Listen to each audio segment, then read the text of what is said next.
Hi, I'm Mario Guerra, the two-time former mayor of the great city of Downey, and I'm back. And thank you for watching, listening, Talking Downey with Mario.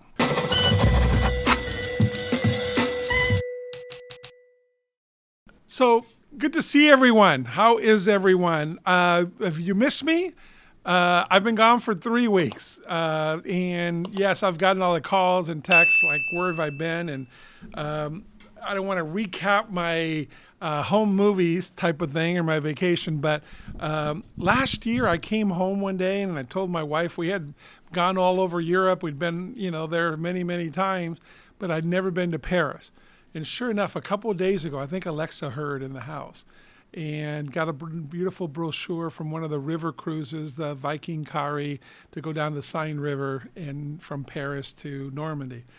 And we started laughing on there. And the brochure said, there's no children, there's no casinos, there's no photos, this is who we are.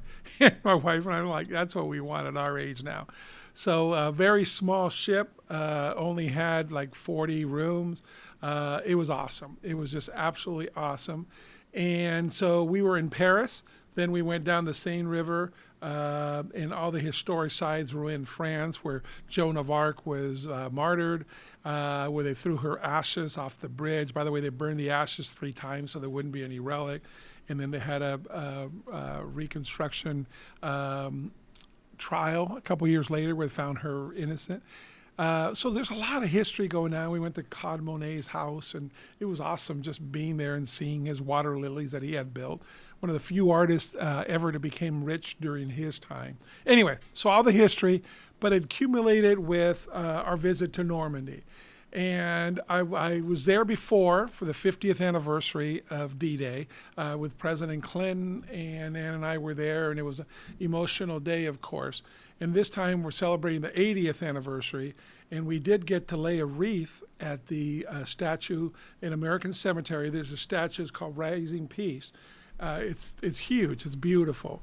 The whole place is solemn about what happened there, of course.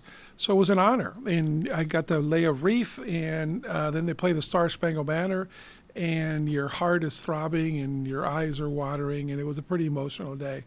Got to go down to Omaha Beach and replay the history and how things happened, and God bless all those men and women that gave their lives for us. I brought home a little bit of sand, and it sits there in my office right next to a little sand from my hometown in Cuba that I brought back, and then the sand here from where all these heroes saved our world in such a historic day. So then we went back to France after that and had one of the best meals I ever had.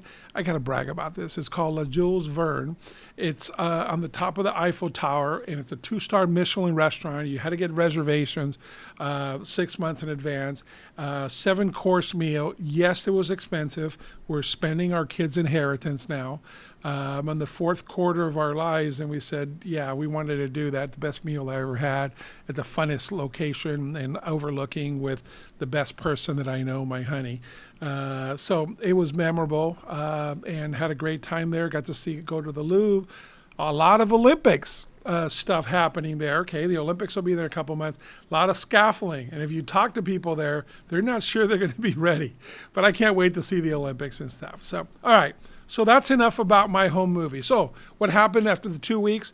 So I come home, and we have a 12-hour flight from Paris directly into LAX.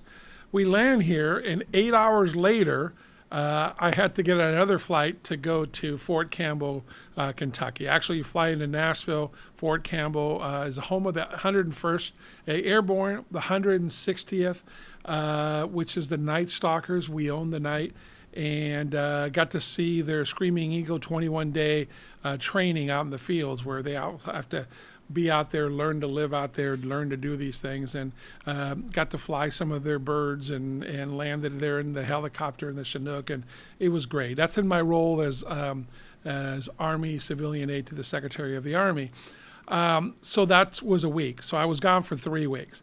And when I came home, I told my wife, I go, I love my life. I love my family. I love my city. I love my house. I love my pillow.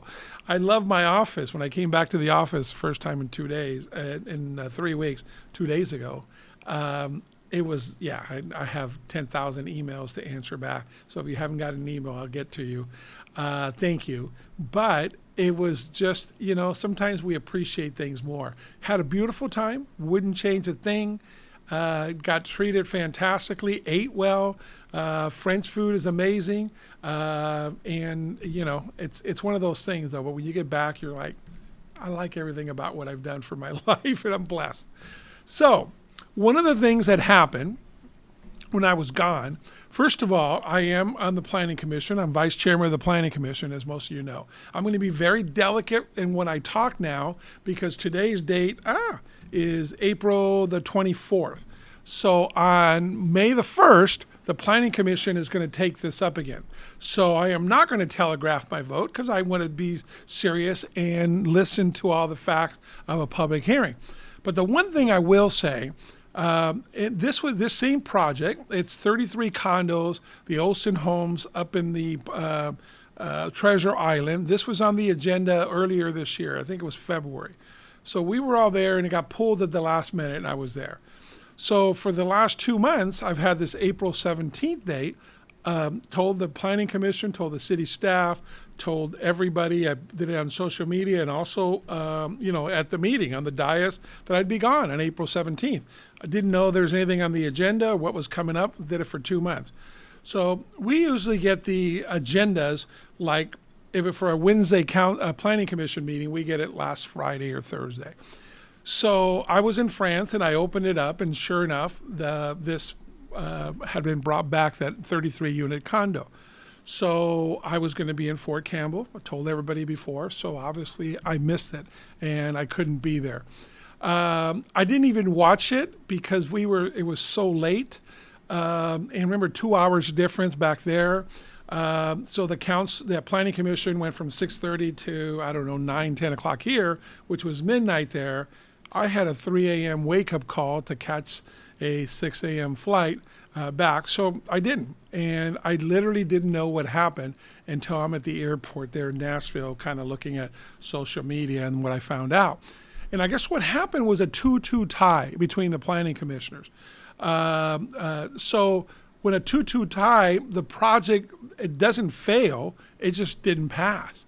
So under the rules on there, they could bring it back. They have to bring it back before it goes to the city council, and the developer can ask it to be brought back.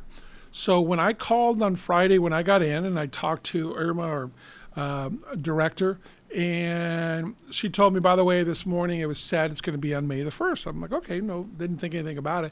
Still hadn't seen the results of it, and to this moment, I still have not seen the video. But the one thing that was kind of interesting to me is that all of a sudden I start getting emails, everybody on the Planning Commission, everybody on the City Council, from a gentleman named Carlos Gomez. And he says, Mario Guerra let the city down, the residents of Treasure Island down, and the area down by not being there.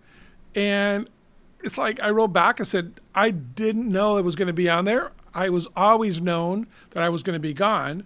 And then he accuses me of a couple more things back and forth. So I did write back, and I copied everybody else on there, because obviously he doesn't have his facts, that I did have this pre-done, and I didn't even know it was going to be on the agenda. So that's kind of the only thing I'm going to say about it, because I'm going to reserve my right to listen to the arguments on a public hearing.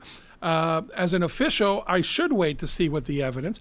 I've read the minutes, and I've read the presentation that was on the agenda, and what will come back to us will be that plus the minutes of the last meeting. And I guess there was about 50 people that came, 20 or so that were in favor of the project. And what it is 33 units, condos. There's a church there at the beginning of Treasure Island. And this is a developer called Olsen Homes that built some here, the Village Walk in downtown Downey. And there was concern about parking and traffic back then, and it's been 7 or 8 years. So it's 33 units with tandem parking, so there'll be 2 parking spots. And I think the concern from everybody in the community there is about traffic, and I can understand that. If you live there, you think that traffic is bad enough already on the bridge.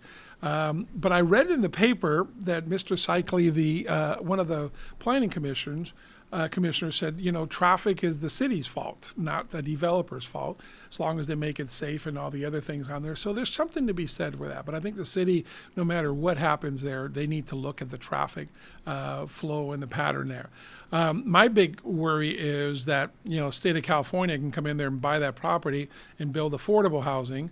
They can build up to, under SB4, they can build up to 72 apartments with very little parking.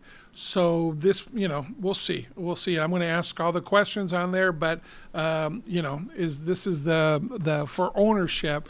When you have condos or houses that people own and live in, it's always more preferable than apartments when it could be a more transit, even if they live there, more transit population moving forward on there. So from a city, a community, it's better to have home ownership than anything else. It could be affordable housing, it could be apartments, it can be all kinds of stuff that's less desirable. Plus a safety factor there that people that live in there are going to take care of their property better. I drove by there the other night just to see the ambience at night, and it's pretty scary in that parking lot. There was a shady deal going down over there. It's completely dark, so I wouldn't feel safe walking there now. So I'm going to reserve the rest of my thoughts for that. But I wanted to go on the record that Mr. Gomez, and for all those, I did not let the city down by not being there. I didn't know it was going to be on the agenda, and I'll gladly be there on May 1st. So I kind of resent that. I don't have a problem. You can question my judgment, but don't question my integrity. And, we'll go from there. But anyway, 2-2 tie. It goes forward. Then it'll go to the city council if it passes. So we'll see what happens. But that's the big controversial news. I don't know why this is controversial. And I get it. If I lived there, I'd be concerned. But after listening to the facts, maybe there's something there for them to that could hold on to that could be positive. There was a lady on one of the social media posts the other day on one of the Downey Patriots, and she said, look, I was opposed to this 144 unit development for affordable housing right there in Southgate on the corner of Imperial and Garfield. And she says, I realize now that all my concerns, I was worried about traffic and safety and stuff. 2 years after now it's been built, she goes, I wasted my time. She says it's turned out to be a no-brainer. I'm all in favor of it now. And I just want to let everybody know, maybe wait and see. But she says I wasted my time. That kind of threw me back a little bit because we had a lot of people. I'm looking at the window right now. I could see the view, the downtown apartments there, 54 units that everybody says, oh my God, affordable housing, you're going to kill the downtown. It's going to be all these other cities and the crime. And it has never materialized. It didn't have not brought anything bad to the city. On the contrary, those people that live in there, there's only 2 apartments that ever moved out. There's a 400-person waiting list. So that was the first project that we did in downtown Downey, and beyond that, I take a lot of heat for it, and so did Fernando Vasquez. But we took the rest of the council, but it's been great.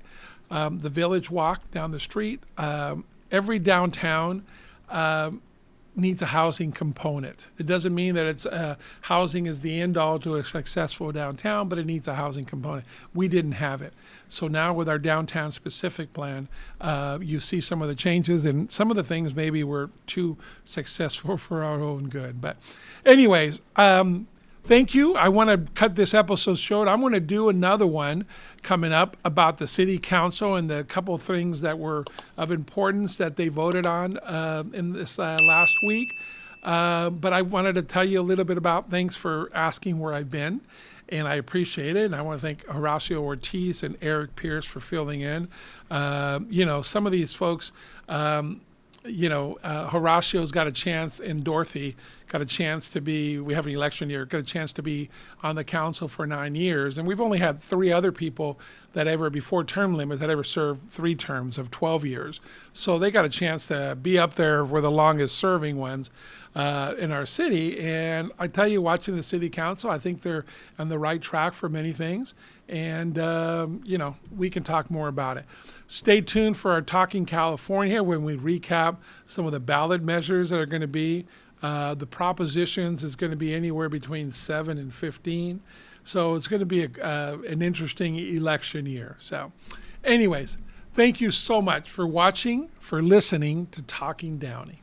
And a shout out to our sponsor, Financial Partners Credit Union. We couldn't do it without you. Thank you to their CEO, Notter, and to all the great folks on there. They have 85,000 members serving 16 cities and all throughout California. They're an amazing credit union, and we couldn't do it without them. So thank you to Financial Partners for always being a part of our community.